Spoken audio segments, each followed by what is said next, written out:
Well, this comes down to be a very rare car. You got a 1970 Plymouth Satellite Sport, which is the same as a Plymouth Roadrunner, same damn thing. 383 4 barrel, yeah. And you see 383 4 barrel, 640. Number sport satellites, 8,749. 4 barrels with 383, 640. 4 barrel 4 speeds, 185. Most of them are automatics.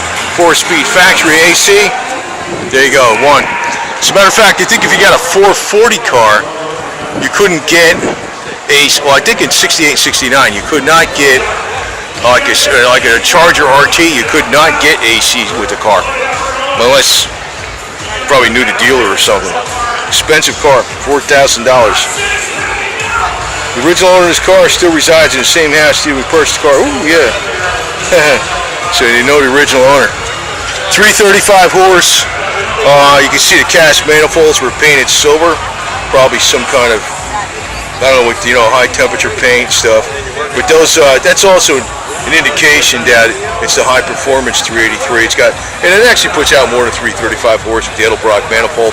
And I don't know what else it's got in there, But that's basically what it is, a 335 horse 383.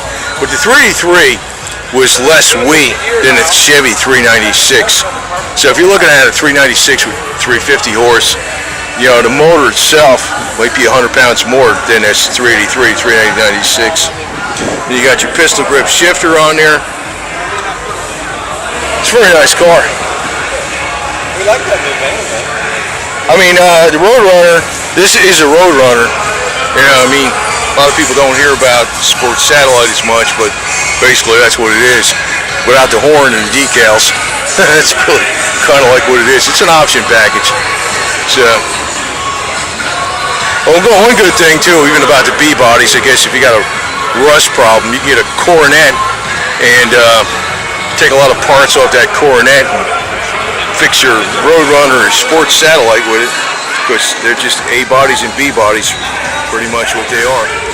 So you can also change out, if you got a non-roll-up windows in the back, you got the pop-up windows, you can change them from one to the other. Some people like the pop-out windows. I like the roll-down windows, to tell you the truth, better. And I like the 70 because the 70 interiors got a lot better with these seats and everything too, So it's a one of a kind, and I'm sure it moves good. Good to go.